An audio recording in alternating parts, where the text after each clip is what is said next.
would like to extend a warm welcome to all members of the Housing and Communities and Overview Scrutiny Panel, officers, members of the public and press in attendance at today's meeting of the 17th of June 2026. Welcome to those who may be watching the meeting live on YouTube. I'm Councillor Steve Clark, the Chairman of the Housing and Communities and Overview and Scrutiny Panel. I would now like to hand over to Democratic Services to read the housekeeping note. Thank you, Chairman. Please note that this meeting is being broadcast live on the Council's website and on YouTube. It will remain available for a minimum of 12 months. I would remind those in attendance to use your microphone when speaking and remember to switch it off once you've finished speaking. Please switch any mobile devices to a silent setting for the duration of the meeting. If the fire alarm rings during the meeting, please can everyone leave the room immediately and use the nearest fire exit. Do not use the lift. Please go to the fire assembly point, which is located at the bottom of the car park where the garages are located. Thank you. For the benefit of those watching the meeting online, please would members introduce themselves during the meeting if not already introduced by name. Apologies. We have Councillor John Hayward and Councillor Alan Glass have apologised. Councillor David Hawkins is substitute for Councillor Alan Glass. Do we have any other apologies? I can't see Councillor Barber at the moment.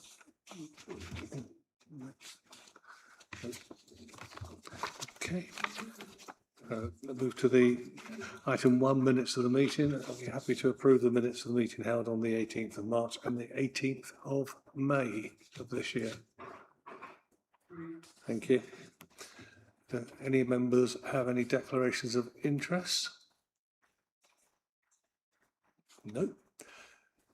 We have no public participation.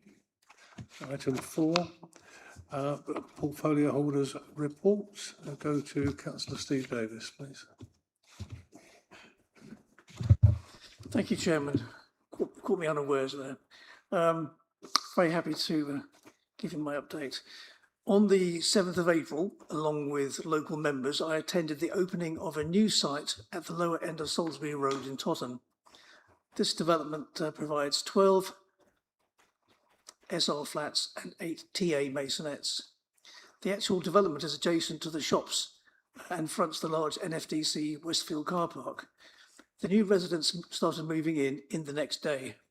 It was all pre-arranged. These are beautiful places. There's some very lucky people in Tottenham. The following week, I had the pleasure of visiting a new site in Dibden known as Orchard Gate in Nodes Way. This is a 20-house development built by AJC. You might remember, Chairman, these are the people that built in Hythe, the White House Way flats next to the hospital. And for Housing Association Astor Group, and where 11 of the 20 homes are occupied by nominations from our housing register. That's a great result, and seriously lucky tenants. Is a beautiful development with green space included, so it's wonderful. Last week I attended the TIG meeting. This is the Tenants Involvement Group. This is a quarterly invitation where I was able to answer questions and take feedback on a variety of matters. I can't stress enough really how important it is for me to actually attend this meeting and get feedback firsthand, certainly read the room and understand the concerns that tenants representatives have. Finally, at the end of May, I attended a community day event at Kelmore, arranged by Dave Brown and his, there we are, arranged by Dave Brown and his tenants engagement team. This event brought together many local groups and gave our tenants and me an opportunity to meet with a wide range of interest and supporting organisations. And livestock was on display. As you might notice, there is actually in my hand, not Melvin, it is in fact a donkey. So I think that was one of the gifts we could offer. It was a fabulous day and I learned a lot, and I'm pleased to say that the tenants enjoyed it. Thank you, Chairman.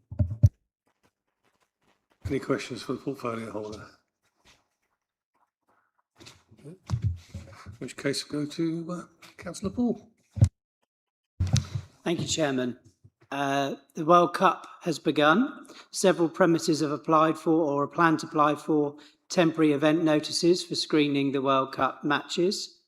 Licensing officers have begun processing these applications and have also visited some premises to give advice on preventing nuisance, especially for late night and early morning matches, and on ensuring public safety. Further guidance is available on the website to help businesses understand what licences they may need for the sale of alcohol and late night refreshment during the home nation matches.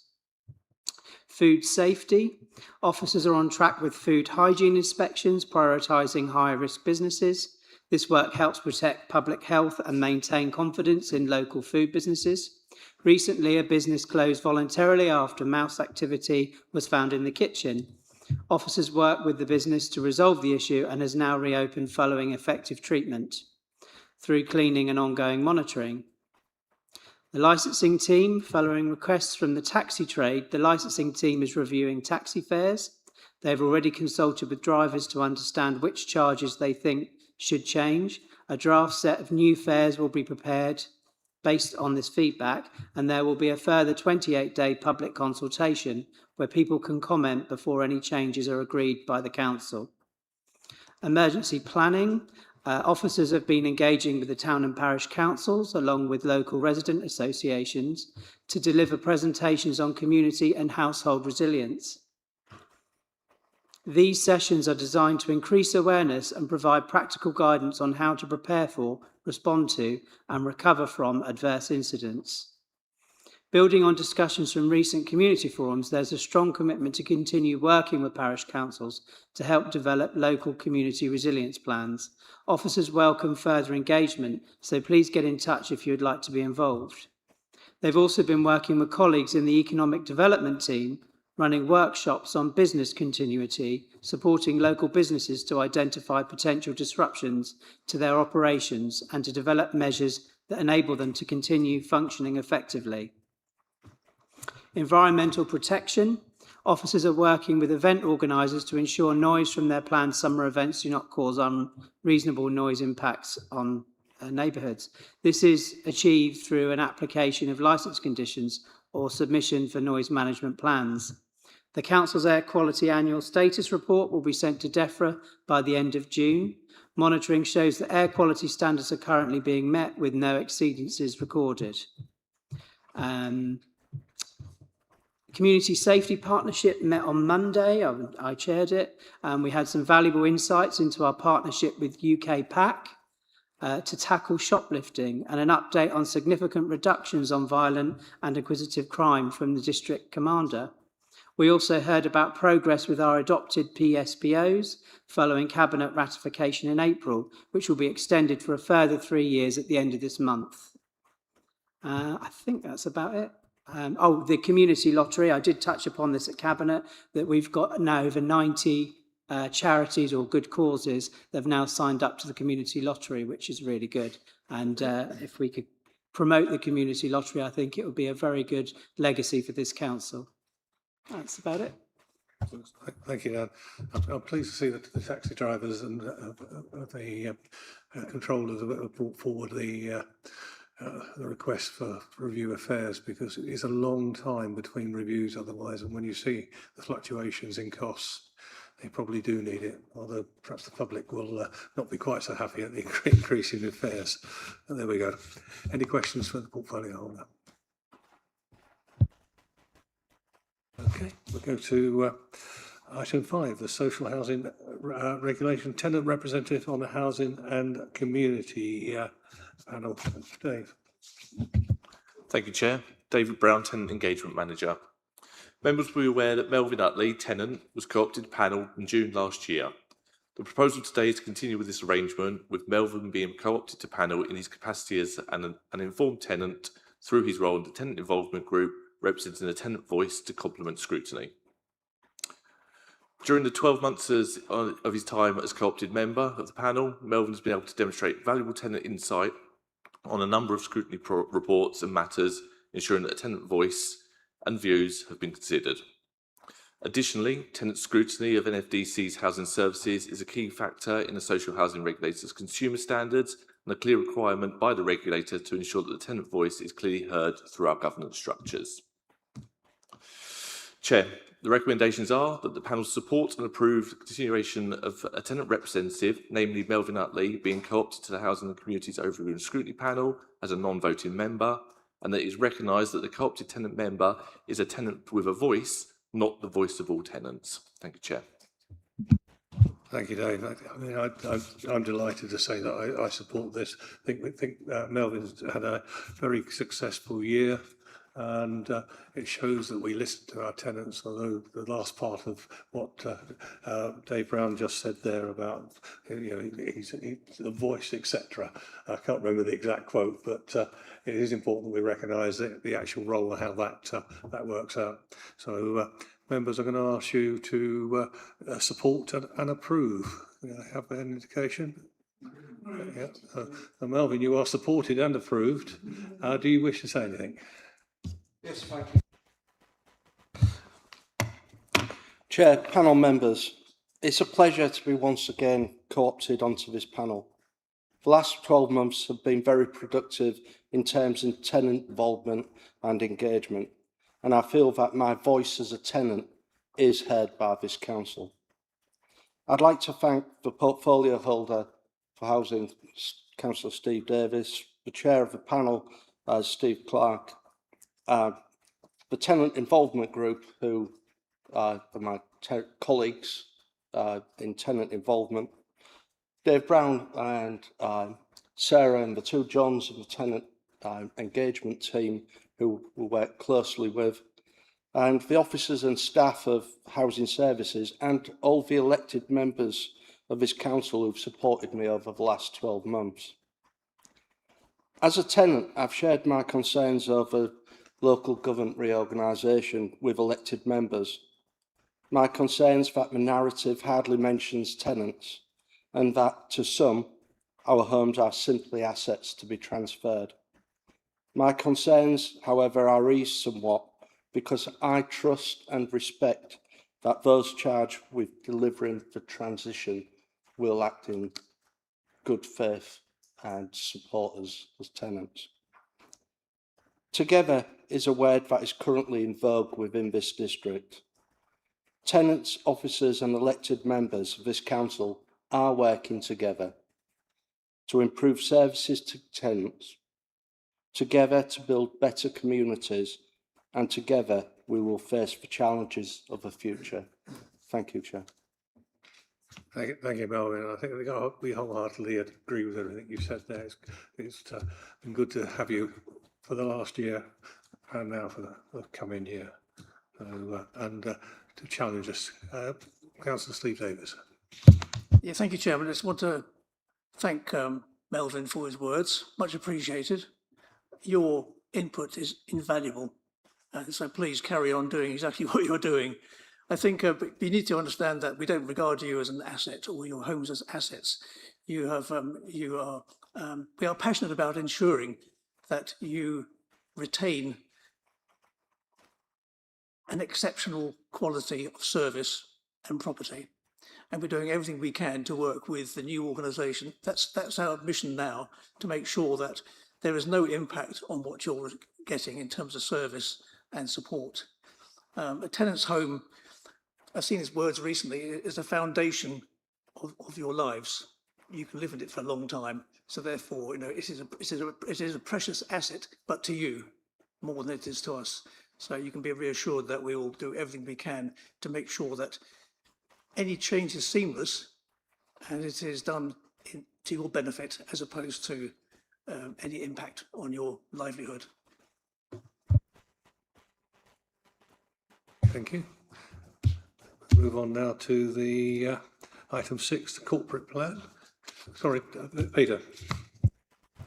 Thank you, Peter Armstrong. I just want to really endorse what Melvin has said, and a portfolio councillor, that in all discussions that we have, and it's not something that in other parts of the council where it's come up, of the number of housing we have on the waterside and in Tottenham, who really are going to be affected quite badly for any changes.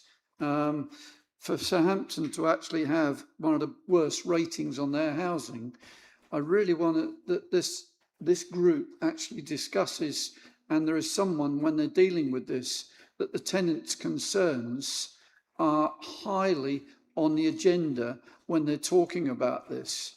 It's very, very important. We have so many tenants on the Waterside and Tottenham, and it's vital that we get a deal for them, which is going to be beneficial for our residents at this time. They are the ones impacted probably more than anything else to be part of another council which has very, very bad ratings on their housing. And how that happens, I think, is very important, how we deal with this. And anybody who is dealing with any transfer or anything needs to have it highly rated on what they're talking about. I just want to endorse that again. It's very, very important for our tenants. Okay, thank you, Peter. You've sort of jumped in slightly off the agenda item, but you have raised important issues, and because we've got Sophie here, who's our new director, and I should have welcomed her properly a bit beforehand, but she is welcome, obviously. But I also know that she's got a very good update for you on that. Thank you, Chair. Sophie Sadgick, Strategic Director, Housing and Communities. Thank you for all of the comments that are very much aligned. We in New Forest provide excellent housing services. I know I'm biased, but we've got wonderful services, wonderful staff, and we've got wonderfully engaged and involved tenants. And it is for us to work together through this change journey. And it's so important for me to ensure that we support tenants through change in the same way we would support our staff. So we are, the principles of the service that we run at New Forest in terms of good quality homes, safe homes, involved tenants that actually, really influence the services we deliver are really, really key. And ensuring that we continue with those values into the two new organisations is exactly what we want to achieve. We've got the benefit of the consumer standards, which regulate every local authority. And although, compliance with those standards will differ across local authorities, the principles of them are exactly the same. What I would say about neighbouring authorities is the commitment to those standards is there. So for us, it's about ensuring that the transition is smooth, that we continue to drive forward that really good quality services, and we have the right influence in the right ways and in the right conversations, both politically and officer level. So the commitment is definitely there.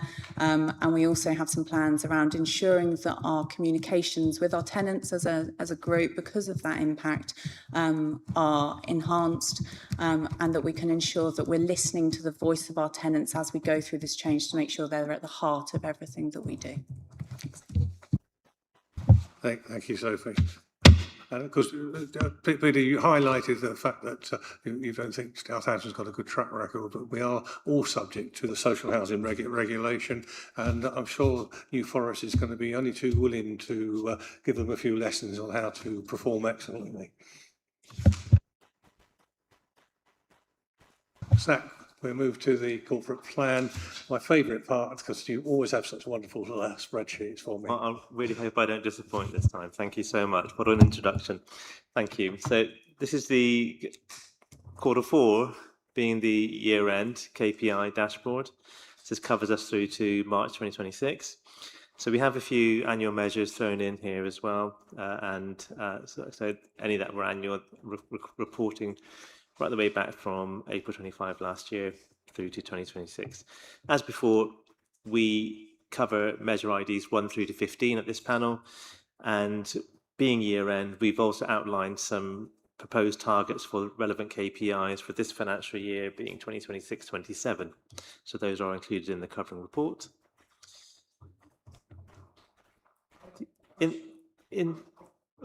Beg your pardon. Within the data, we have 38 KPIs in total, 12 of them marked for consideration this evening. Data is awaited for one of our KPIs, which is a monitor KPIs, public space protection orders. As soon as data becomes available, we will add that to the report.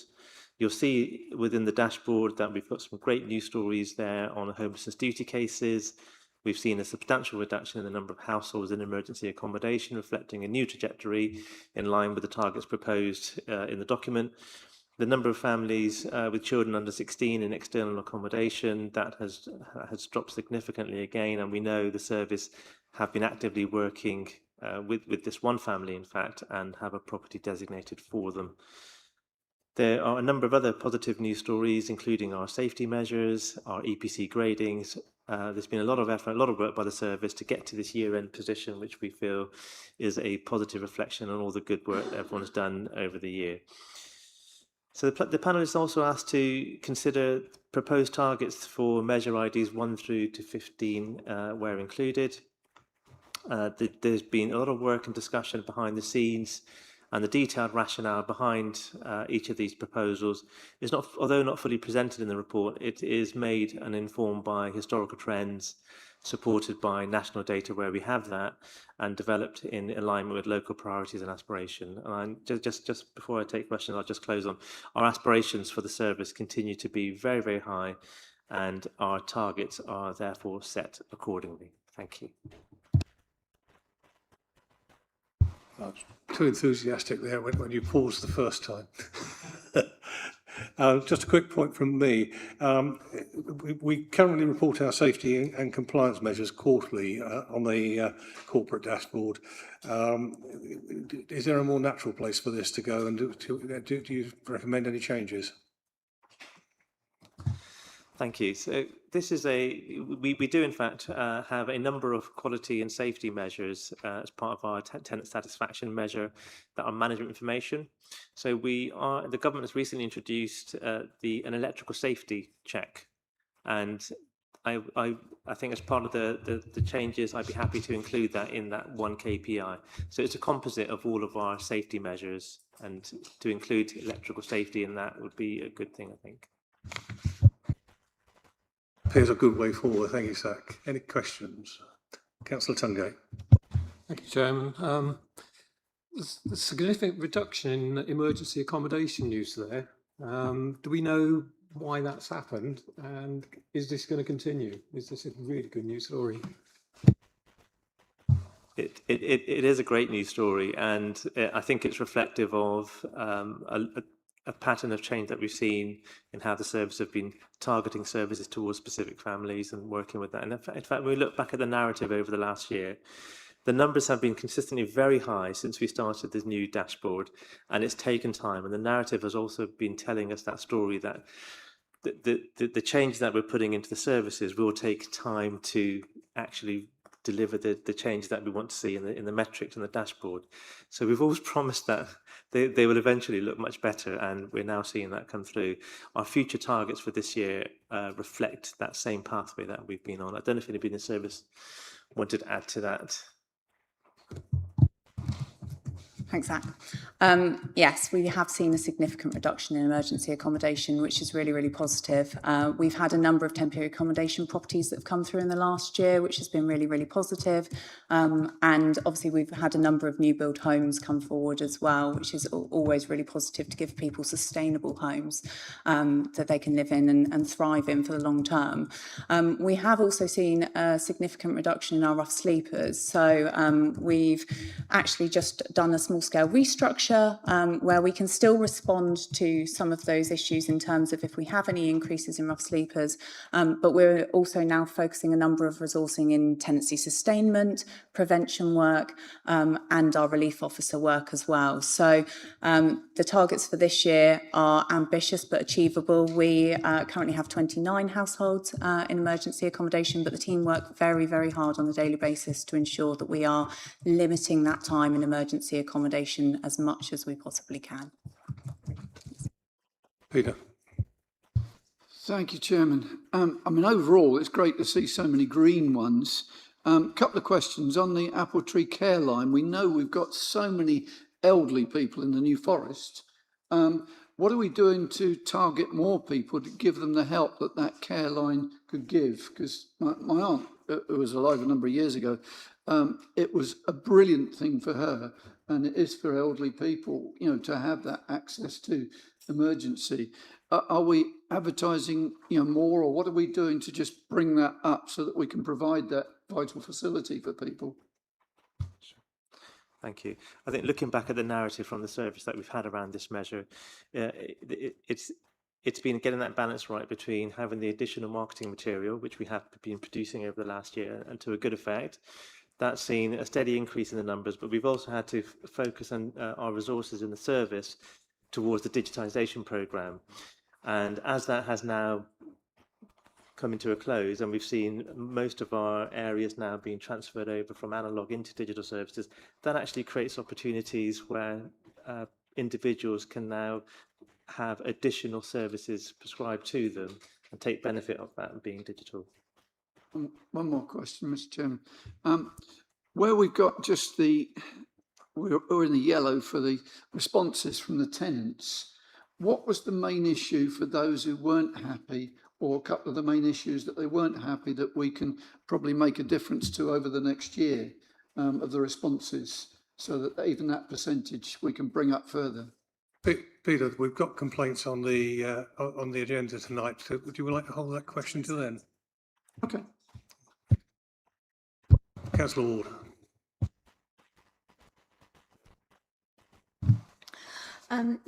Housing delivery is at red and amber respectively. Can you explain this, and are we likely to see improved delivery this year?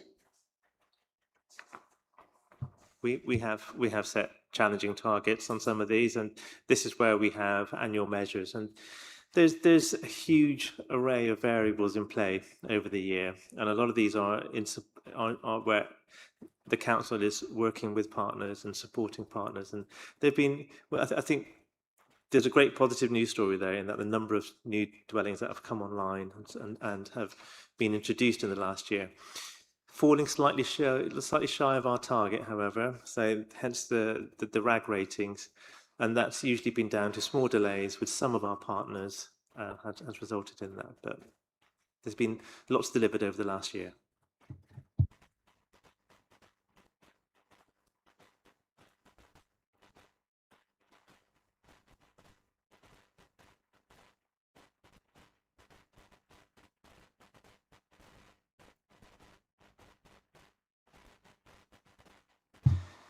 Sadly, we don't have that data come in just yet. It is data that's provided by our partners, and we normally do get the data, the PSPO values in as the measures make their way through the panel process. So sadly, we've not received that yet. We'll continue to chase it. As soon as it becomes available, we'll include it. It is largely directed by our partner activity and the education and awareness sessions they'll be running. So the numbers then reflect that and the range of activity. As soon as we get them, we'll include them and share them. Thank you. As you'll be aware, we are also extending those PSPOs. So there's been a lot of activity since our last overview and scrutiny in terms of training staff across our partners, including Forestry England and the MPA and wider partners as well in terms of our own in-house team. So there's been a lot of work done around that. The new PSPOs or the extended PSPOs go live at the end of this month. So there's been a lot of activity in terms of that. There is also a review on how we make the visibility of those public spaces protection orders, and there's a lot of work across the partners ensuring that any signage is in keeping with the area, but it is visible to both to everybody, to residents, to visitors, about the conditions attached to that. So we've done a lot of work around that, which may also display, have an impact on the delay in some of the figures that we might have, but we will have that in the next quarter for visibility. Melvin. Thank you, Chair. This isn't a question, it's more of just a statement, but as an involved tenant, I'd like to wish Tim Davis, who's been heavily involved in the development and the procurement of new homes for quite a while in the district, all the best for his retirement, and thank him for his work in delivering fantastic new homes for tenants and shared ownership in the district. Thank you. Thank you for that, Melvin. I think the portfolio holder and myself have both responded and emailed him separately to wish him well, but just formally recall that this committee does wish him well. Dan. Sophie's covered my point I was going to make about it was regarding the PSPOs. There's a lot of work going on in that regard at the moment, training from us with our partners. So as soon as we get that information, it'll be in the next load of KPIs. I think just on the PSPOs, obviously with not feeding the ponies, I just a word of caution to people watching on YouTube, because we've got the foals on the forest at the moment. Some of them are extremely skittish. And just a reminder to everyone that if you see ponies that might have a foal ahead of you, don't just slow down. Virtually slow to a halt, because they do unexpected things in the first few weeks of their lives, and sometimes after that as well. Okay, so it's still you with the next item on the agenda. Sorry, and because there's no recommendation with that last one, was just a review.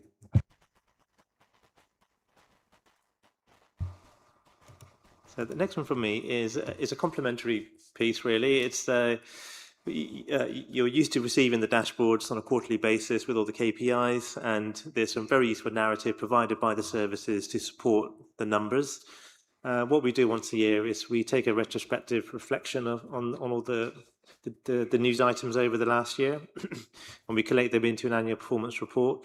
So I'm hoping that the annual performance report will give you more about the qualitative work and the stories behind the numbers and behind the headlines, and give a retrospective overview of the performance, wedded into the corporate plan priorities. And I'm hoping that provides a helpful summary. As I say, it complements a quarterly dashboard. It's quite nice to have those two things side by side and give that contextual narrative. And once again, happy to take some questions. Thank you.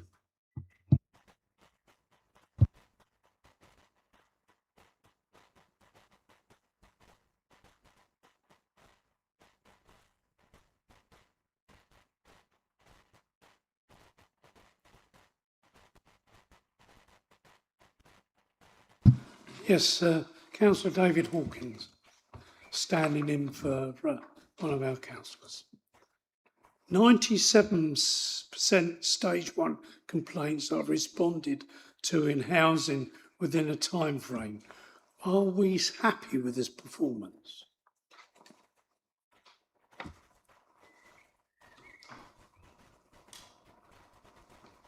David, I think you might just have jumped ahead to the next item on complaints. So can we hold that question as well?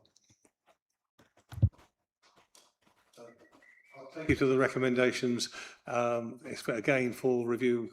Excellent report, Zach, and it looks good as you go through it page by page, which we've got in our agenda pack. So congratulations on a lot of hard work there. It looks like a simple document, but I actually know that there's an awful lot of work goes into making it look nice and glossy and simple. That's the art, isn't it?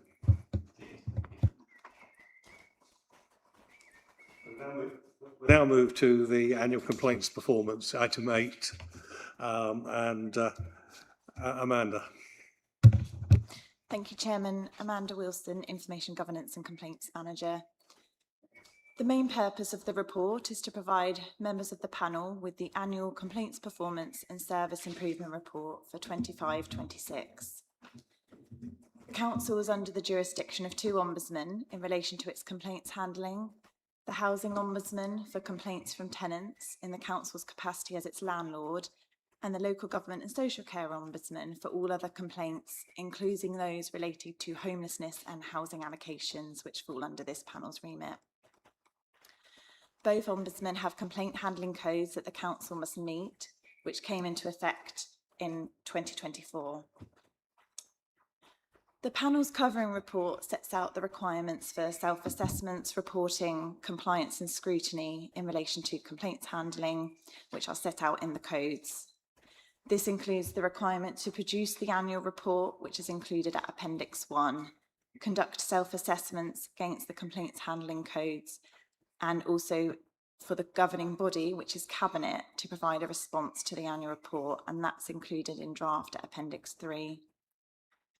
The report also details improvements that have been made to the Council's complaints procedure as a result of the Housing Ombudsman's review of the procedure last year to further enhance compliance with the codes.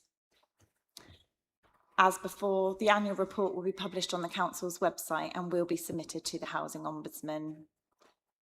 In the annual report, members' attention is particularly drawn to the sections around tenant complaints, which is section 6, and also the tenant satisfaction measures review at section 8, which was also covered in a further report before the panel. Section 9 of the report details learning from complaints. The Council recognises the importance of complaints as an intelligence source and uses the complaints to drive service improvements and make positive changes for all of our residents and tenants. Section 9 also includes some case studies where learning has been identified and led to ongoing service improvements. The annual report also includes some of the positive actions that are being taken both in terms of service provision in housing and complaint handling. Section 10 of the report covers Ombudsman decisions in the last financial years. There have been 3 complaints that have been upheld across both Ombudsmen, and one of those is a complaint that was upheld by the Housing Ombudsman. The slide includes some key headline data for both corporate complaints and tenant complaints, which is detailed throughout the annual report. As before, the annual report includes details of compliments and positive feedback that has been received for services across the council, and some of which fall within the panel's remit. And it's important to recognise that positive feedback that has been received. Moving on to the recommendation, it's for the panel to note the annual report. And the report will also be taken to the Resource and Transformation Overview and Scrutiny panel before being taken to Cabinet as the governing body. That brings me to the end of my introduction, Chairman, but I'm happy to take Thanks, Amanda. questions. You were obviously the most important item on the agenda tonight, because some of the members were very keen to start asking you about complaints. So I'll go to back to David Hawkins and then on to Peter Armstrong for the questions they were trying to raise earlier.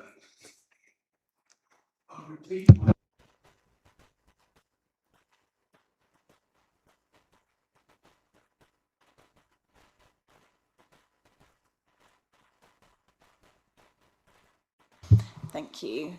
So the report details that 97% of stage 1 tenant complaints have been responded to within the timescales. It's really important to look at that compared to the average tenant satisfaction measures across other authorities, which is at 89.9%. So the performance is really good. And it's also an improvement from last year, where we had 96% of tenant complaints at stage 1 responded to on time. But as a council, we really recognise the importance of complaints being responded to in accordance with the timescales, and it's really important for complainants to receive a timely response to their complaints and for us to try and resolve them at the earliest possible opportunity. So there are more steps that are being taken to try and make sure that those timescales are being met, including having a more dedicated complaints team within the housing service to complement the corporate complaints team. So whilst the performance is really good, I think positive steps are being made to try and strive for 100% compliance with the timescales, which is what we have for the stage 2 corporate complaints. I think my question was slightly different, because it was responding to the survey and asking what were the main issues of why we didn't get more than 81%. That's not necessarily complaints, it was issues that people raised on the survey. And I asked for a couple of examples of what came out on that, because that's hopefully practical things that we can solve. Complaints, to me, are a little bit more serious. It's the ones that were raised in the survey that I was interested in, so that we could raise the survey response when it's done again.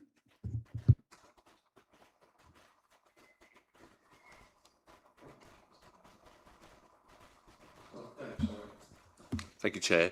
Thank you, Councillor.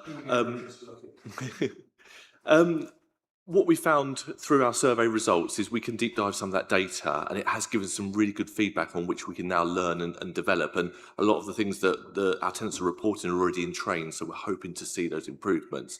But it's, generally positive. Our tenants are saying that our services are really good and rating us quite highly.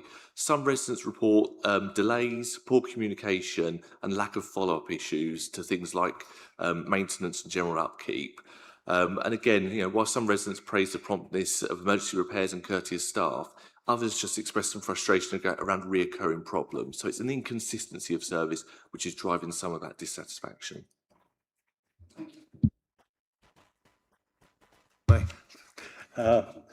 We've seen an increase in the complaints in relation to repairs and maintenance. What are the key themes that we've got on this, Amanda?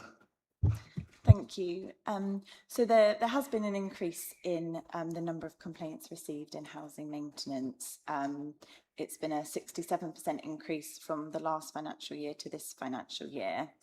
When complaints are received, the team look at the complaints and look at what the most prevalent theme is for a complaint, and we categorise those, and those categories are included within the report. It's not a perfect science because often there are multiple themes to complaints, but it's a subjective analysis of what is the most prevalent theme. And in relation to housing maintenance, we've really picked up that the most prevalent themes are related to lack of or delay in service, or in some cases quality of service. And I think that's largely around where appointments have either been missed or have had to be rescheduled. And also the housing service as a whole is continuing to encourage complaints, promoting complaints as an avenue for tenants if they are dissatisfied, and allowing tenants to feel confident to raise complaints. But specifically in relation to appointment management, there has been a resource review that has been underway to look at making sure we've got the correct number of maintenance roles and operatives, and that those roles and appointments are being correctly allocated. But I'm also happy to hand over to Sophie if there's anything to add to that. Thank you. Sophie Tuffin, a service manager for housing maintenance. To add to that, we have seen an increase in the number of repairs that we have received. We had an incredibly wet winter, which generated appointments, but also we were an early adopter of the hazards in housing legislation, which mandates timeframes for us to respond and to write and inform tenants of the issues that we find. That's really good because that's a phased legislation, so we're ahead of that and we're learning a lot. So when that second phase comes in October, we're already ahead. But we have identified the problems and we are working through those service improvements. Yeah, Sean, I've got you. There is a queue. So you're first, Patrick, then Melvin, and Hilary. So, Sean. Really, it's picking up on asking for an expansion of an answer that was given earlier, in the sense of what are we actually doing to promote the opportunity for service feedback, good and bad?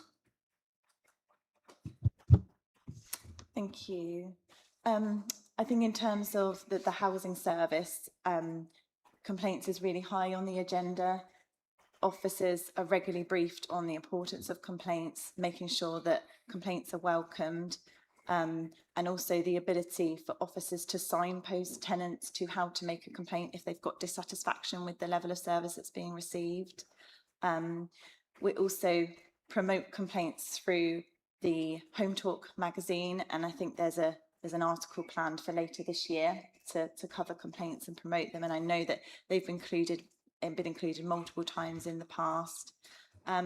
Also, we have a compliments form and a compliments email address so that both tenants and residents can provide their positive feedback to the council where they have had good experience, which is, the large majority of our interactions with our residents and tenants is positive. The complaints report highlights those complaint figures, but in the context of all of our tenants and all of our interactions, the complaints really are a small part of that. So we really welcome that positive feedback as well from tenants and residents. Thank you.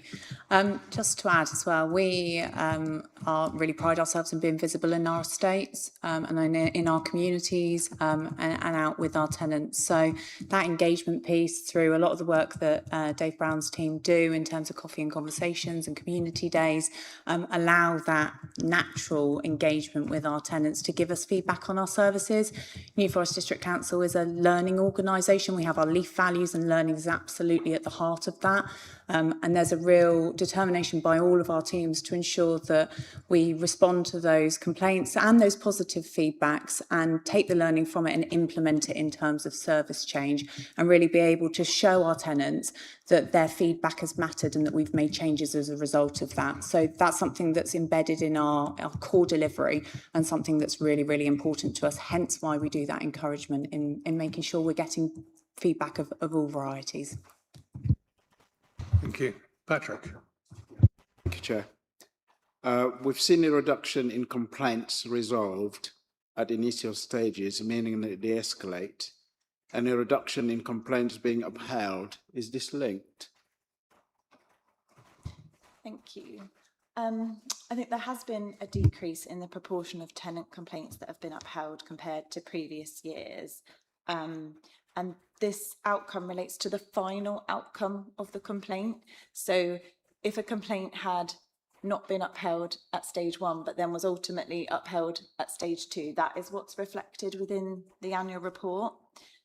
The stage 2 review of complaints provides that independent oversight of complaints. It's from the monitoring officer, separate to any of the services.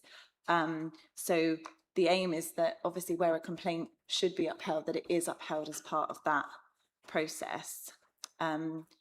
We have seen an increase in the, a decrease in the number of complaints that have been upheld at stage 1, and an increase in the number of complaints that are being escalated to stage 2, which does highlight some potential need for the stage 1 complaints to be enhanced. And as included in the report, we've got an action for that in terms of delivering further training to those managers that are responding at stage 1 to really make sure that those stage 1 responses are as thorough and robust as they can be, to make sure that tenants and complainants are receiving an early resolution to their complaint at the earliest possible opportunity.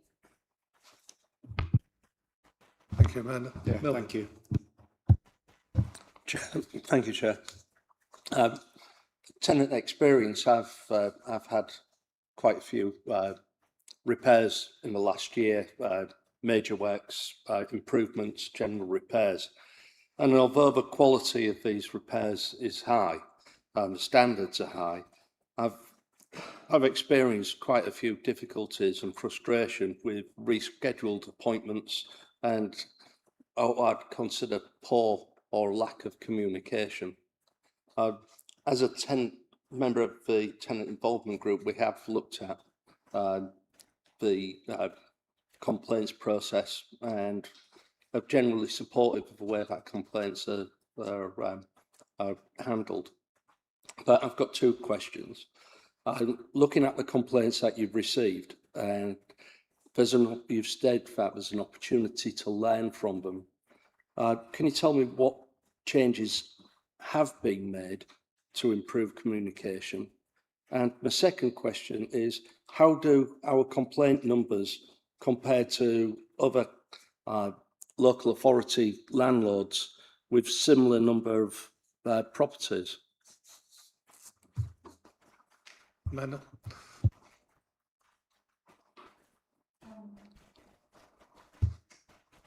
In terms of how we compare to other landlords with a similar number of properties, I don't have the exact figures for that, but in the report it does show a comparison in terms of the tenant satisfaction measures, which detail the number of complaints per 1,000 properties. So I've got the detail on the slide. So in terms of the number of stage 1 complaints per 1,000 properties, it's 17.5%. So sorry, 17.5, and at stage 2 per 1,000 properties, it's 8.3. Included within the report, there's a comparison to the local authority average. which shows that in terms of stage 1 complaints, we are on a lower proportion per 1,000 properties, and stage 2 complaints we're quite comparable to the national picture, but that doesn't necessarily look at the number of properties per landlord, but it is based on the local authority average. And then in terms of the steps we've taken to improve communication with our tenants, I'm happy to have input from Dave or other service managers within the housing service to support that answer. So currently we're working collaboratively with our complaints handling team to understand where we are aware of multiple cancellation of appointments or appointments being moved, so that we can learn from and understand if there's a particular strain in one area, so that we can feed that into how we resource the teams.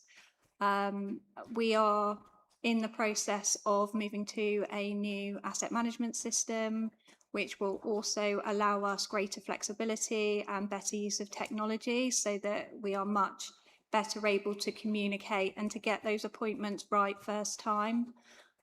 So there's constant learning. Where we know we're getting something wrong, we will really investigate into the reasons why, so that we can make those changes. But I'm sorry to hear about that experience. Hilary, and then Kate. So my first question sort of follows on from a bit what you were saying there around technology. So do we have the right systems in place that enable the call handlers or people taking the complaints or managing the workload to work effectively? So is there like workflow in place for follow-up and checking that things have been done? And do we also have things like quality monitoring around that, people listening into calls, checking emails and things, making sure that the right and appropriate things are being done? We do, but I think there's always room for improvement, and we're right at the point of transferring to a new system. So the technology is always going to be better. So there's a real drive to listen to what our tenants have to say, and using the feedback that Melvin has provided to really kind of dig into that. But yes, we monitor the number of calls, the time it takes to answer the phone, all of those statistics. But do you actually listen to the calls? We do, but only where we've got reason to. So if there is a complaint, then we would. I just, it was many years ago now, but I used to run a team and be part of the quality monitoring team, and we would regularly listen in on calls once a week on a proportion of the calls that had been recorded to see how they had been answered and managed, and that gave us a lot of information as to how to improve the quality and what was being done, rather than just looking at a call when you get a complaint. Because if you get one complaint, you can guarantee there's probably 10 people that haven't complained that have had the same issue, and you won't pick that up if you're only looking at the complaints. Hi, Kirsty. Kirsty Farmer, Service Manager for Housing Resident Services. So we've recently launched a new phone system as well, NetCall. So that has actually given us a lot more opportunity to be able to listen into calls. So that is something that we are picking up on now and putting into sort of place within our housing hub and the training that we do for those. We've also got further improvements to NetCall to come out still, which is going to make it easier, hopefully through a portal, so that residents can actually log in, see a lot more information about themselves. So we're still on that improvement journey. But again, I think that will help in the overall complaints that we're receiving.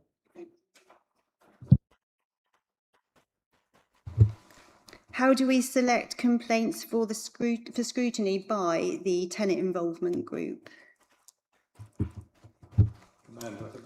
Yeah, that's fine. So complaints have more recently been considered by the Complaints Handling Forum, which is a group of, I think, around 7 involved tenants. The complaints have been selected at random when they've been considered. But I think at the last round of review, there was a particular request for there to be a complaint around damp and mould as a theme. So that was the complaint that was put forward. And I think the next review is planned to focus on complaints that have raised staff conduct as an issue, because I know that that was previously raised by the panel as an area that they wanted to explore a little bit more, whilst those numbers are really low, just to see if there's any themes that come out of those. But unless there's a particular theme, it's a random selection. Yeah, I just learnt that you were a spy then, if you eavesdropped on people. Part of the improvement process. Kate. Thank you, Chair. Awful lot of information, very, very complicated in a lot of cases, and very simple. So I've been told here on the reports that the landlord services complaints have decreased, which is a good news story. Is there a simple answer to that, or is it more complicated? I think there's always a variety of reasons why things are happening and things change year on year. I think when you look at the resident services side of things, a possible reason could relate to the handling of antisocial behaviour. So for the past sort of couple of years, antisocial behaviour has been a really prevalent theme in terms of the resident services complaints. And I think it was around 18 months ago, a dedicated team was put in place for antisocial behaviour. So I think there's probably taken a bit of time for that team to embed in and have the improvements really showing. But in terms of the figures, that might have been a reason why we've got a reduction in the number of complaints in that area, because there has been a reduction in the number of complaints related to how the council's handled those antisocial behaviour complaints. I think in addition, as Sophie mentioned earlier, there's been a strengthened approach in terms of being visible in communities, engaging with tenants, allowing that engagements, conversations. And so hopefully there's the opportunity to resolve minor issues, perhaps before they even reach the point of becoming corporate complaints. But obviously seeing a decrease in the number of complaints is what we would aim for. But equally, as we've said earlier, complaints increasing also isn't necessarily a bad thing, because it shows people feel they can complain, and hopefully we can resolve issues that way as well. Go back to Hilary. Sorry, one more. Just, I wondered how complaints that come through councillors are captured. Because generally when I receive an email, it's because somebody cannot get something done that they've asked to be done, or have a problem. I don't generally go through the complaints contact for that. I'd probably go direct to the person who manages the team or some other route. So how would that get captured? I think that's a really good question, because obviously a lot of councillors, when they're contacted, it's generally because someone's got an issue that they need resolving. What I would say that is that if those complaints are coming into the council and a tenant is clearly dissatisfied, that would hopefully be put through the corporate complaints procedure. How a complaint is defined is very wide in terms of dissatisfaction. So if the source of a complaint has come ultimately from a councillor but has then been put through the complaints procedure, that would be captured within those main figures. But we don't record separately if there's been a complaint that has had some councillor involvement. But ultimately, if it meets the definition of a complaint, it should be being dealt with through the complaints procedure and recorded within those numbers. Peter, I think I missed you out. No, that's fine. It's just I wanted to share a story. I mean, the residents are really important people that we serve. The cost of living for some people has got really hard. I just want to share something which may be of benefit even when you're talking to residents. I had an elderly gentleman ring me up, said there are a number of appointments that had been missed. I'm pleased to hear that that's something to work on. This gentleman was a retired gentleman, and he had to find work to bring in enough money to basically live.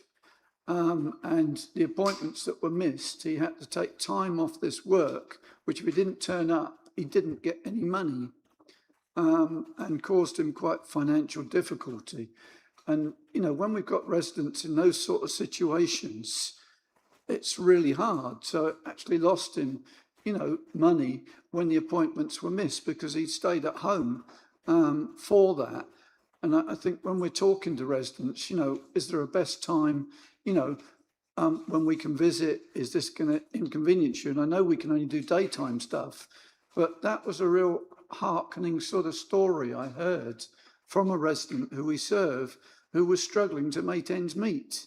And because of missed appointments, it made his life even harder because he didn't get money which he needed to actually live. So I'm pleased to hear that missed appointments, there's a benefit going on, but sometimes when we're talking to people to make an appointment, how can we best serve you in this situation? Is it going to inconvenience you? Which it definitely did for this gentleman. Retired and he'd found some work which only got paid when he turned up. It was one of those jobs. And okay, that's I'm going to go to Ben for this one. One story from one of our residents, which I found really hard, really difficult to work with. Yeah. Thank you, Ben Close, Service Manager of Compliance. So one of the things we're doing to address multiple appointments and missed appointments is with a renewed focus on compliance, and brought all compliance areas together. That will allow us to offer multiple appointments within the same appointment, and hopefully that will alleviate that issue.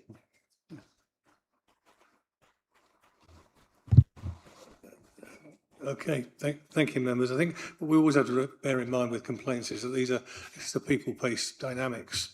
We're never going to be perfect because we're human, and that applies as well to our tenants. They are perfect, and they are human.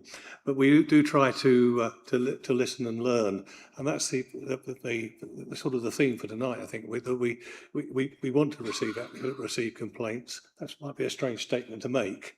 But if we're open and transparent, we should listen to the complaints and try to improve. But remember, it's people, and we never know about the dynamics of any individual day and the problems that can arise, perhaps from one appointment to another, and things like that. So I think when we look at this overall, our team is doing exceptionally well. And in fact, if you look at the bottom line figures, this is actually a good news story. It's in a strange sort of way that we're dealing with complaints and answering complaints, but I think we're doing an excellent job, and all members of the team are actually ensuring that we learn and we try to improve. And I think Peter, your story there is a very relevant one in today's world as well. So thank you. With the panelists to note the annual complaints, performance and service improvement. Are we happy to do that, members? We now move on to Sophie and the annual housing compliance report, another great item. Thank you, Chair. So this report gives us the highest level of assurance to date and something that the Council should be very proud of. This is not a report full of high-level figures, but an honest view of how our data is scrutinised and audited.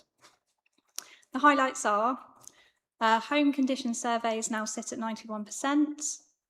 We have a plan to access the remaining homes to achieve our KPI of 98%, and we will be working on this over the summer using existing appointments, as Ben just mentioned, to minimise any inconvenience to our tenants.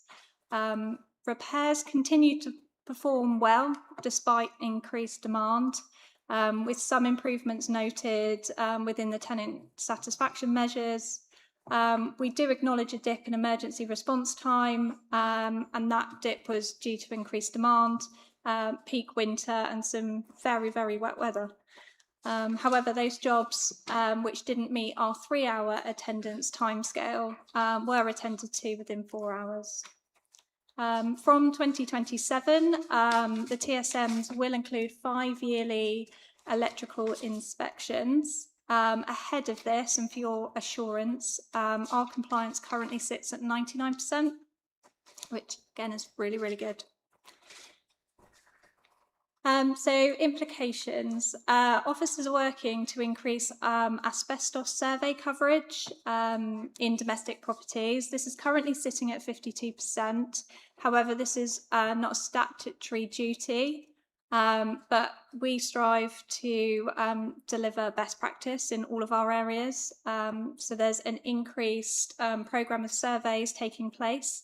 We will increase that to 148 surveys per month until we reach a target of 100%, but our KPI is 98 in 2027.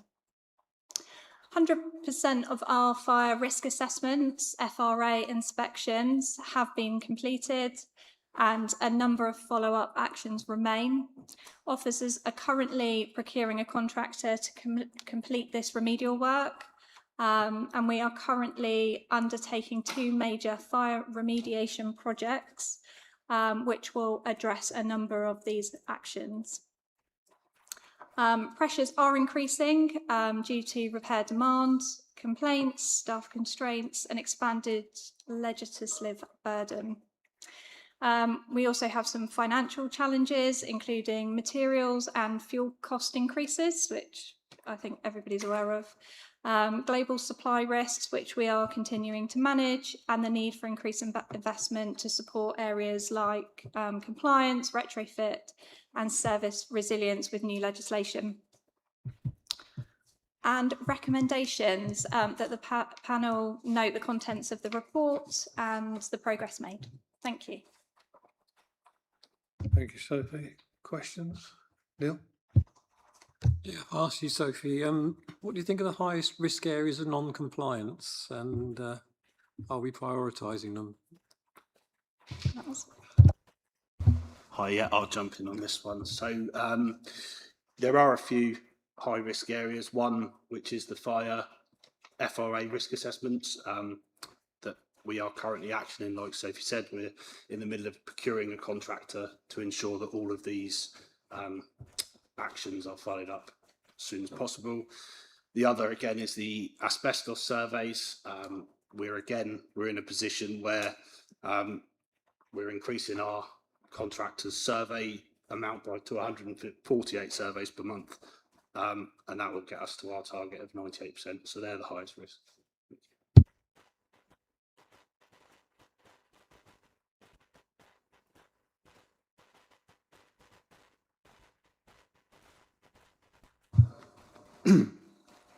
We haven't seen an improvement from Feb to March on compliance of air conditioning and fire suppression.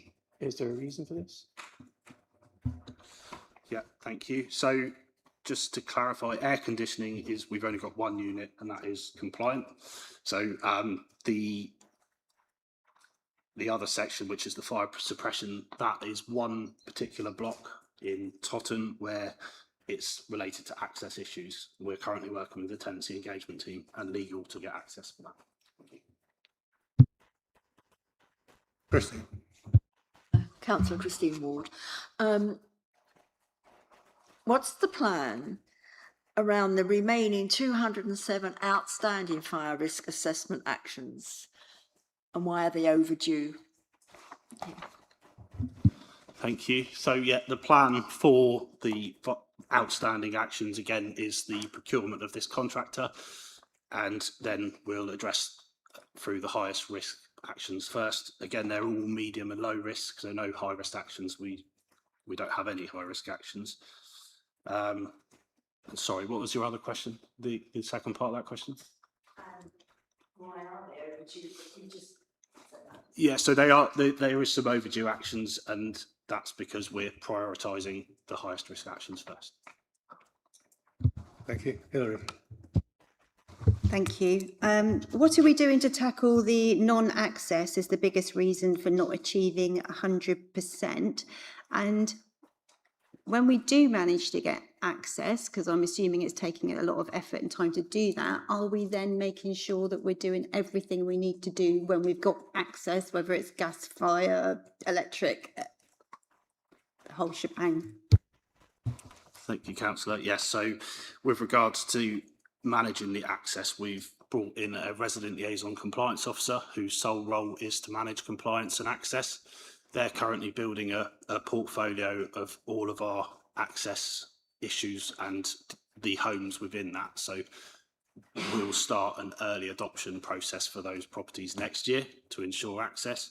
And again, going back to the multiple visits, they will sort of facilitate all of those visits in one where possible. got another couple, sorry. We mentioned about the 3-hour KPI for emergency repairs. Where does the 3 hours come from? Because I think I read that it doesn't have to be 3 hours. So are we giving ourselves a problem there? You're right, it doesn't have to be 3 hours. It is something that we've set historically. There is a case to change that and align them with the new hazard legislation.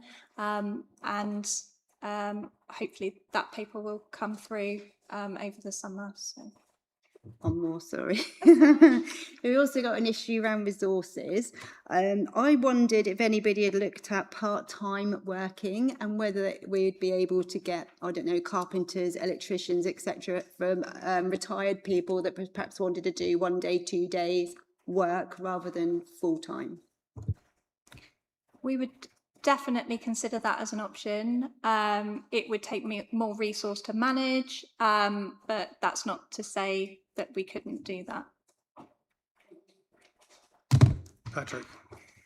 Thank you, Chair.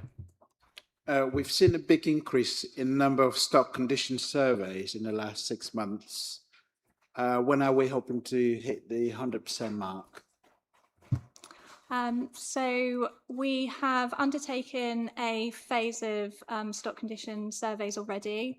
So our second wave will be tackling properties where we weren't successful of gaining entry the first time. So again, we are working with our compliance team to combine appointments for things like gas safety, electrical inspections, so that residents aren't inconvenienced, but we've got more opportunity to get into that property and get that done. Thank you. Okay, members, I'm going to take you to the recommendations now.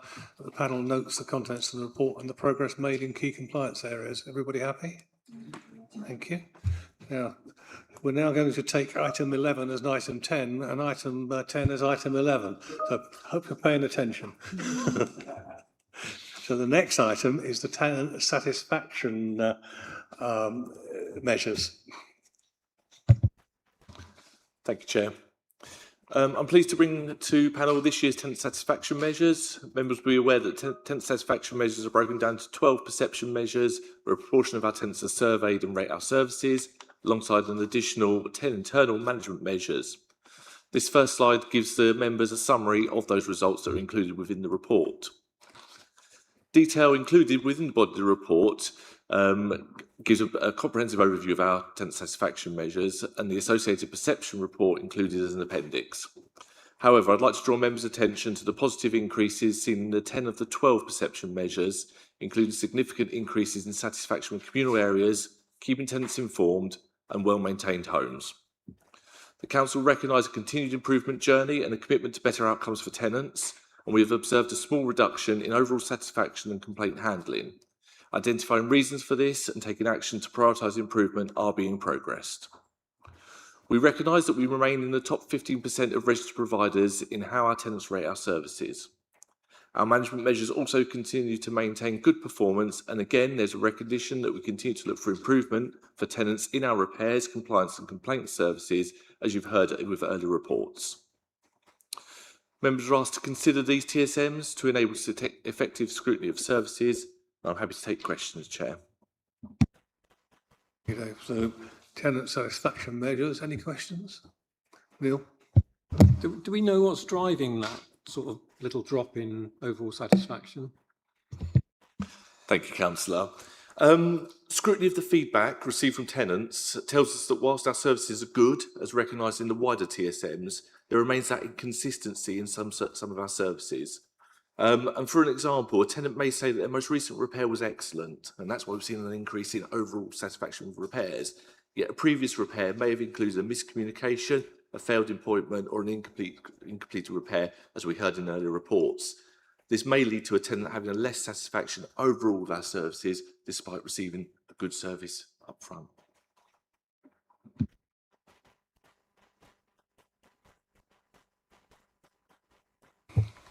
What is our plan around improving our response time to emergency repairs? Thank you. So improving our response time, as you rightly picked up, I'll be setting ourselves up for failure in some cases because we know that we can attend to all of those within 4 hours. That is something that we would bring back to members through our repairs and maintenance policy.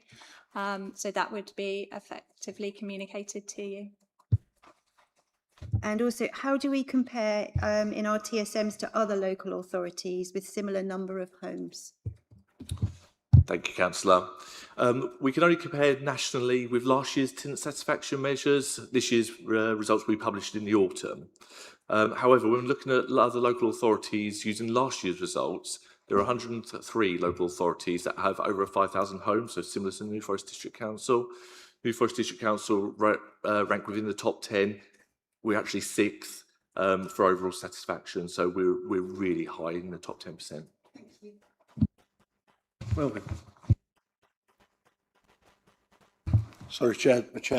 The questions that I was going to ask have been asked. That's fine. Thank you. Great minds think alike. Any other questions, members? In which case I'm going to take you to the recommendations that the panel review this year's TSM results to enable effective scrutiny of the houses services performance and the views of tenants. I think generally it's all very good news, so well done again.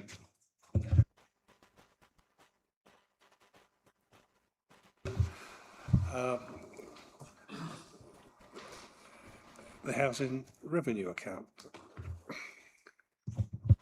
Thank you, Chair. So this is our new asset management strategy that we're proposing. The strategy explains how we will look after our council homes now and into the future. The strategy forms part of a suite of strategic documents that will link to our corporate plan, our greener housing strategy, and our housing management strategy. The document has been set out in very distinct parts to make it user-friendly. So we've got part 1, our strategy for managing our housing assets. Part 2, delivering our strategy. The document also introduces 5 key priorities and an action plan, which will be really important to realise our ambitions within that document. It's envisaged that will be monitored yearly, and that will bring about a good level of scrutiny as well and keep the document relevant. Slide 2, please. So implications and issues to consider. So tenants are currently feeding into this strategy through our tenant engagement group. This has been really useful and we've had some great feedback already. And that's really centred around impacting language used, particularly in parts which describe tenant voice. The strategy covers areas like higher expectations around compliance and tenant safety, improved home and tenant data. The strategy rightly links to tenant voice, and it also acknowledges where we are. So there is reference to LGR there as well. Slide 3, please. So recommendations, we request members to approve the document, which will enable us to work with a graphic designer, and a final draft to be circulated both internally and through our Go Vocal digital platform to collect wider tenant sentiment. The strategy does allow for flexibility with the 18 months of us being New Forest and then that transition to a new local authority. Thank you. Thank you, Sophie. Something Councillor Davis and I have always looked at when we've gone around various estates is we look at the garages, and sometimes we covet them. I think a reasonable expression. What's the long-term plan for our garage portfolio? Yes, thank you. Yeah.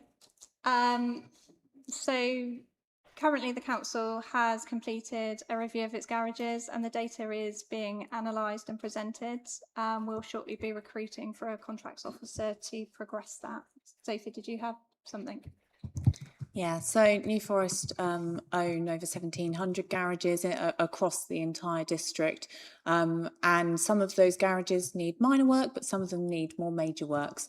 For us, it's about looking at how we invest in those garages, whether or not they are also suitable for support around our strategic sites in terms of planning, as well as also the demand and the location and the usage of those garages as well. So there's been a piece of work to start that off, and we'll shortly be recruiting to a resource to push forward that piece of work, because not only are there opportunities for additional assets in our communities and the usage of those assets, but there are also income opportunities as well that we want to make sure we maximise.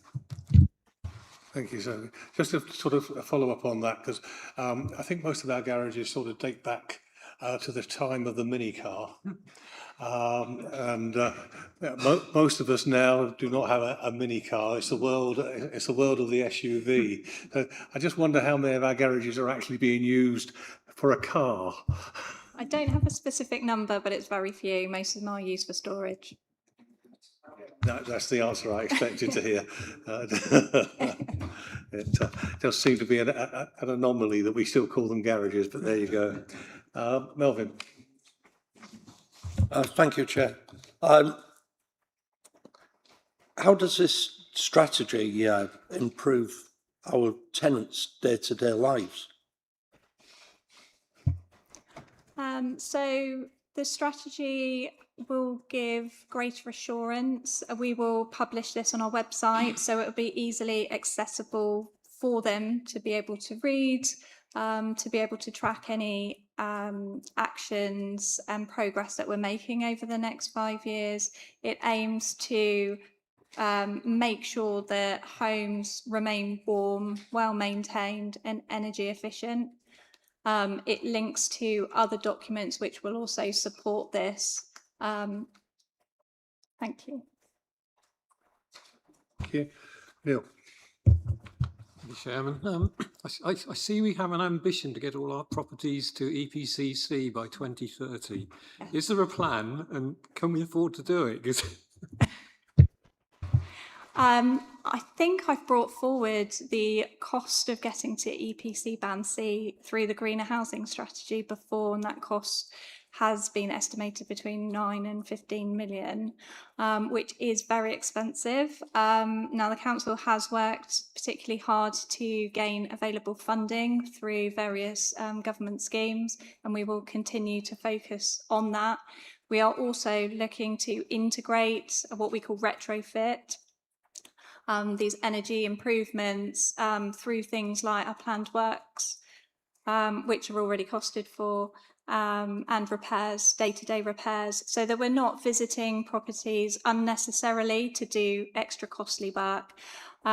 We've just carried out a piece of data audit to make sure that we know exactly how many of our homes are achieving A, B, C, so that we can focus on those properties that are worse performing. But yes, I think it's achievable. Thank you. David. Yes, what would you stop doing if budgets get worse? I think our focus is always on safety. So we would always focus on our homes being compliant, free from hazards and warm. That's always our key focus, our key priority. Patrick. Thank you, Chair. Could you please clarify what are the main problems these strategies is trying to fix?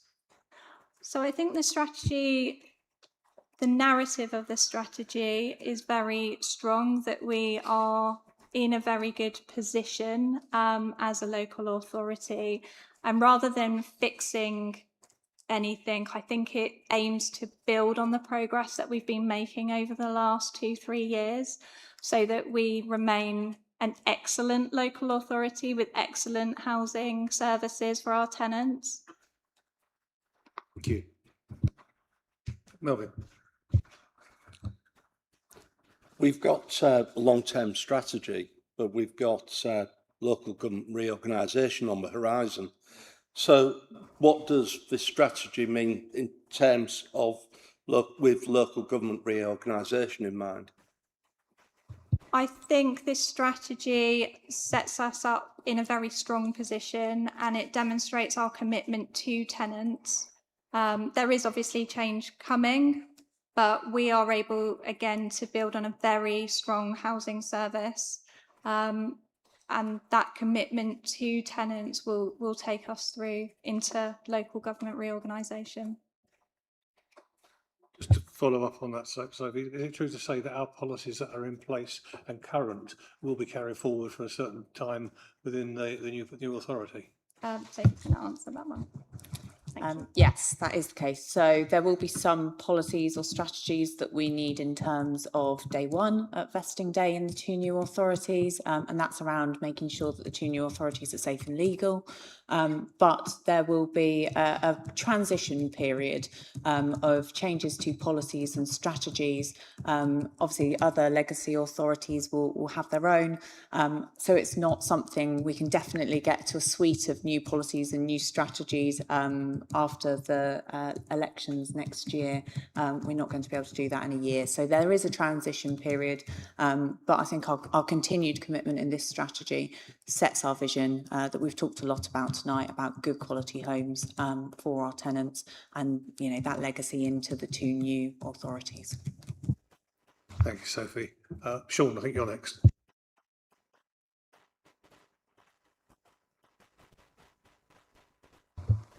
Yeah, so under the tenant voice part of the report, I wondered what other channels of communication we're looking at to make it easier for the tenants to contact us. I know when we do telephone banking and things like that, we've got chatbots or we've got WhatsApp and things like that. Are we looking at that sort of thing? So I think Kirsty mentioned it before, the piece of work around Netcall and our Mars systems, that is going to be able to enable tenants to access their data more readily when they want to and be able to feed back to us. We've also got an increased number of community days, which have been great. And we're opening up as many communication channels as possible to get that feedback. Do you think that picks up the elder contingent of our residents? So we are aware of the data project that we've done and the age ranges of our residents, and we would tailor our service to be able to meet their expectations. We wouldn't move forward and exclude any group of people.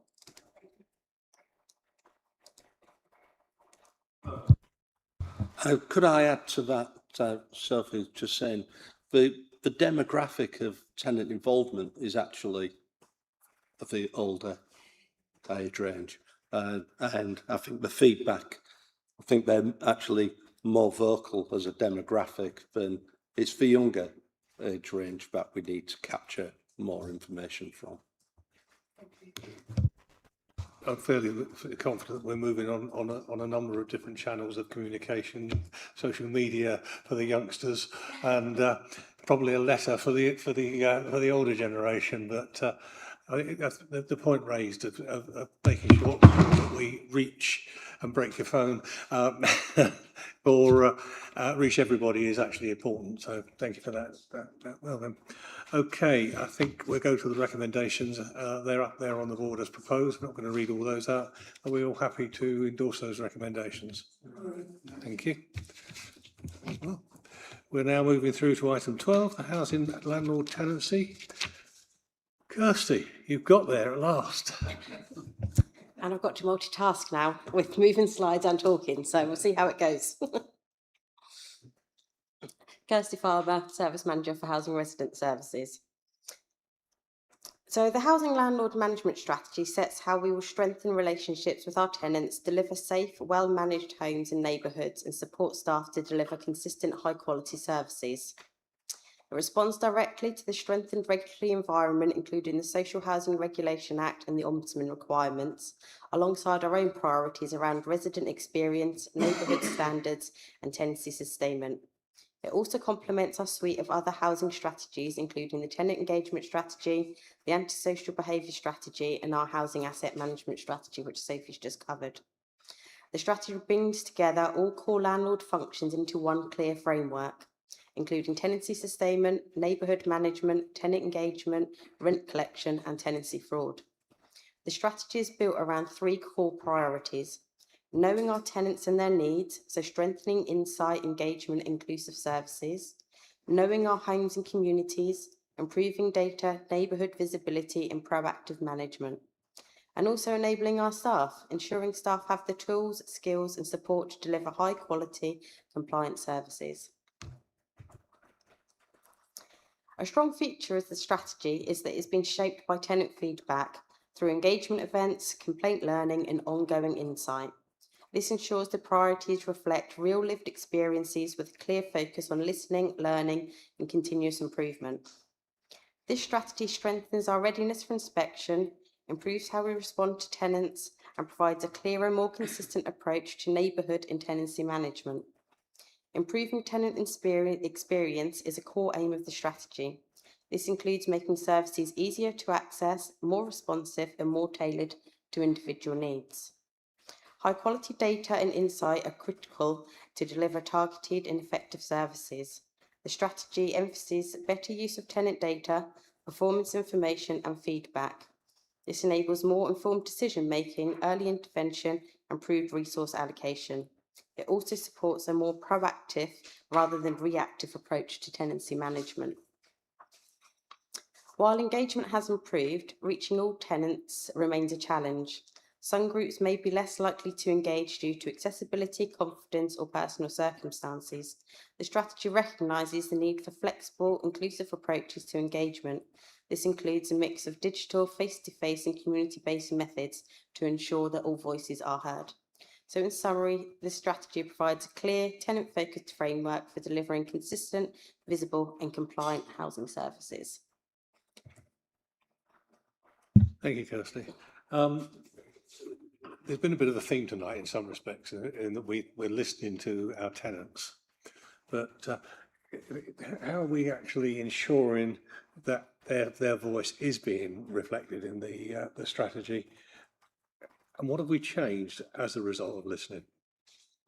So the strategy was actually based on feedback from tenants and feedback from complaints. So that was our starting point before we'd even written any of our priorities. So it was really us understanding over the last sort of 18 months, or what is it that our tenants have been saying, with obviously the tenant engagement team being part of resident services as well. They've been out there, they've been capturing what our tenants are saying to us, where we're not quite right at the moment and what we need to improve. So that was a real strong basis of this strategy, was ensuring that it was based on what our tenants are telling us now and what they want in the future. Just a little follow-up on that. Sometimes our tenants say things to us which we can't deliver for various reasons. How do we reflect that back to them? Yeah, no, so I think as a service we are really open and transparent. So we do get approached by residents and tenants who do want things that unfortunately we are unable to do. So we will be open with them and we will explain the reason why sometimes we can't actually action what request it is for them. Or if it is something that we can't do now but might be able to be considered in the future, again, we'll make that clear to them. And we do record anything that we do think that can't be actioned now, but we will look at in the future as well. Thank you. Hilary. A lot of the report mentions about knowing our tenants, understanding them and looking after them. How do we look after our tenants that are elderly, disabled or in need? Do we know who those people are? Are we in regular contact with them? And if we can't for whatever reason, be in regular contact with them? Do we have partnerships with or contacts in agencies like social services, etc.? Yep, so we, about, as Amanda said, about 18 months ago, we split our estate management team, so into tenancy sustainment and social behaviour in neighbourhoods. So we now have a strong tenancy sustainment team who know about our tenants. So our whole thing now is about when a tenancy starts is that our tenants are given really good information at the beginning of their tenancy. We collect all the tenancy data.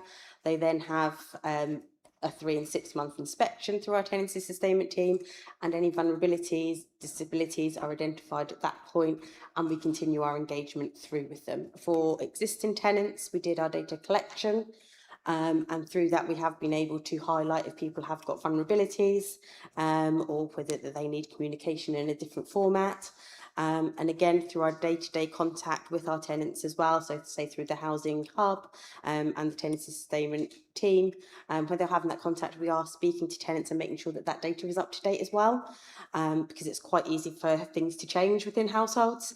So that is a real priority of ours, to ensure that we are knowing our tenants and having that up-to-date data.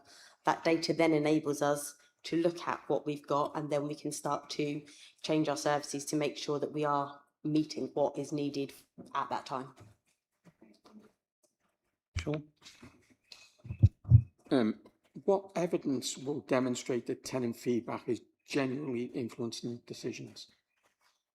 Yeah, no, so we collect through the TSMs, so hopefully we'll see an increase in our TSMs, even though they are quite high already at the moment. And we're also listening to feedback from our tenants, so like particularly estate walkabouts and our community days. So what we will do is publish on our website of the "we said we did" scenario. So if any areas are identified, so something that we do quite often in our walkabouts is communal areas that need clearance. So we will go out there, we'll identify areas that we've got issues with at the moment. We'll then arrange for clearance to be done, for example, and then we do publish on our website each of those outcomes that we are doing as well, so it's fully visible.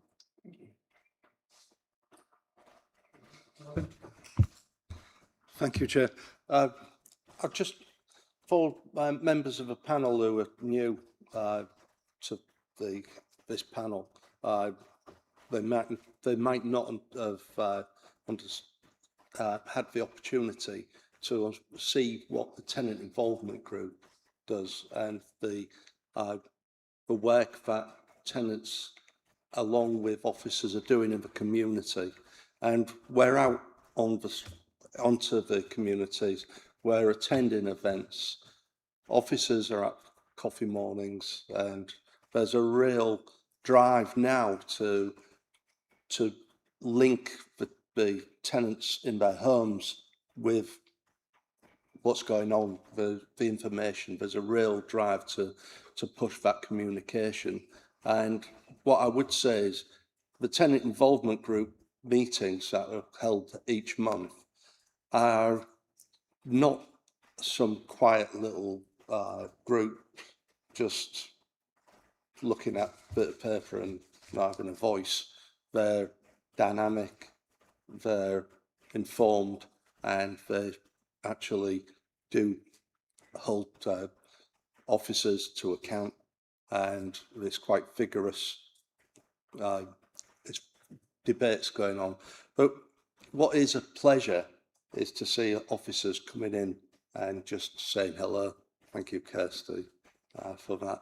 And when we have our regular portfolio holders meetings, the level of the level of information, the sharing of views is quite dynamic. It's good to be involved in. So our tenant engagement, although we don't have hundreds of involved tenants or tenant volunteers, we do have a good core of involved tenants who are maintaining that feedback and expressing what our tenant community really needs. Thank you. Thank you, Melvin. Hopefully not too vigorous, because the officers still turn up, don't they? David.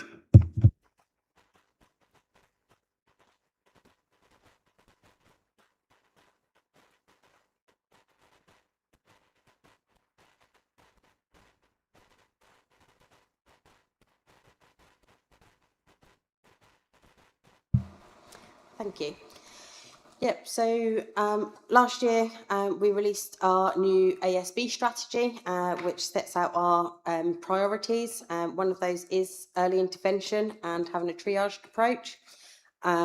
We've also set out clear processes for all staff and also workflows within our database system.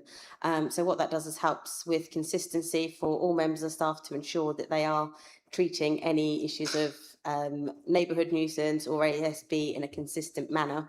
And they also have regular team meetings as well where they discuss each other's cases. So again, just to ensure that we have got that consistency there. Thank you. Christine. Well, Melvin's kind of part answered this one, but what actions will increase the visibility of staff on our council estates? Yeah, so obviously Melvin's partially covered some of that there. So we have definitely had an increase in our community days. We've also got coffee and conversations. So that is where we'll go out sometimes of an evening as well, or on the weekend, set up the gazebo with the tenant engagement team and just welcome neighbours to come out. So it's generally in areas that have got a bit of green space. Anyone can come out, approach us, have a chat. We've increased our tenant walkabouts. And what we're also doing is when staff are out carrying out visits to a property, instead of just going straight to that property, I am encouraging them to do a bit of a walk around either down the street or that neighbourhood as well, so that people can pop out. We do get more interaction, obviously, in the summer months, as you can imagine, than we do in the winter. And we're also looking at different options that we can do through the winter months with the tenant engagement team, of whether that is that we need to hire a hall for a couple of hours in an evening so that we can still facilitate that engagement through the winter months as well, because we know that these outdoor activities aren't quite it's easy to do when it's raining or cold outside. So we're really just making sure that that visibility is there, and also the tenant engagement team as well. They're out at our hubs as well weekly. So there's lots of bases now that tenants can come and approach us either in the offices or when we're out and about. Thank you. Really good engagement. Thank you. Thank you. Sophie. Thank you. As Director for Housing and Communities, it's also probably worth noting, and in terms of the way we operate, we have a lot of engagement on our in our communities, as we've heard, but we also work with a lot of partners. So we've got a really, really good voluntary community sector in New Forest. We work really closely with our policing partners and our community safety team. So in terms of both the question around antisocial behaviour on our estates, it's not all housing that are out being visible. It's our PCSOs, it's our police colleagues, it's our community safety colleagues that do a number of different events in our communities as well.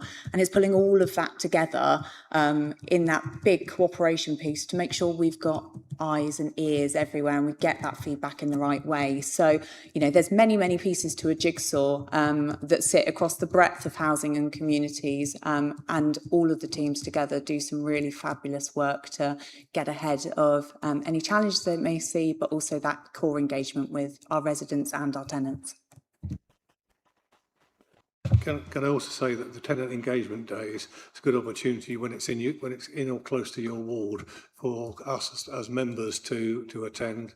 I've attended local ones in New Milton, because the portfolio holder gets to go to all of them.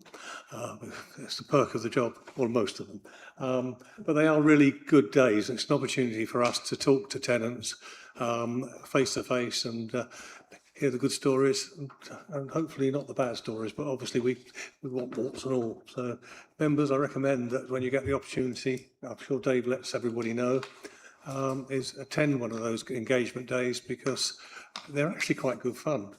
In fact, sometimes there's a free ice cream. Hilary. Following on from that, I just wondered how many people were on the tenant involvement group and what parts of the New Forest district do they cover? Thank you, Councillor. I can answer that. We currently have a membership of 12 on our tenant involvement group, and they do represent all areas of our community.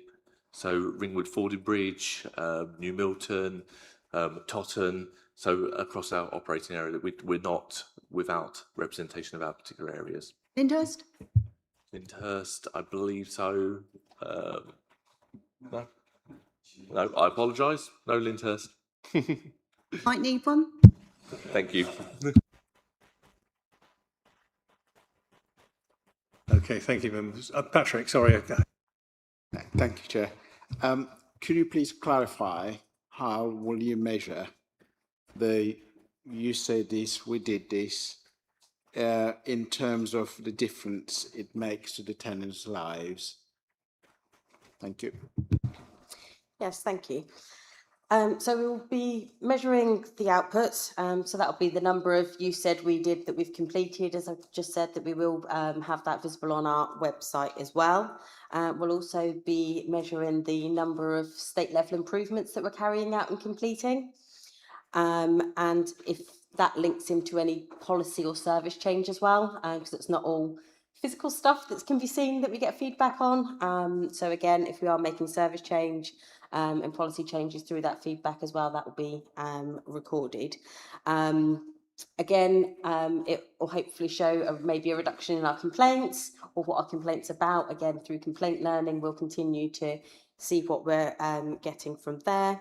And hopefully it'll also increase our tenancy sustainment rates. So it'll be that it's that forever home. People want to remain where they are happy with their community. So yeah. Thank you. Thank you. Thank you, Kirsty. Thank you, Patrick. Moving now to the recommendations proposed that the panel review the draft housing landlord tenancy management strategy and endorse that strategy. Are you all happy to do that, members? Thank you.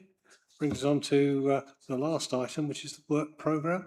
The work programme is currently being reviewed and ready for getting ready for the next meeting. I think we're almost there. But we always offer members the opportunity to add items to that work programme. And I've yet to find out if any of you have ever added anything. Thank you for that. Which brings us to the last item, any items that the chairman decides are urgent. I have nothing that's urgent.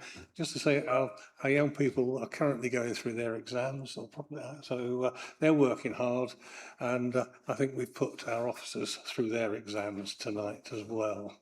So those of them that may have offspring who are currently being examined, they'll understand what their children are going through. So, members, thank you, and I will see you at the next meeting. Thank you again for all your hard work, and see you then. This meeting is now closed. Last exam.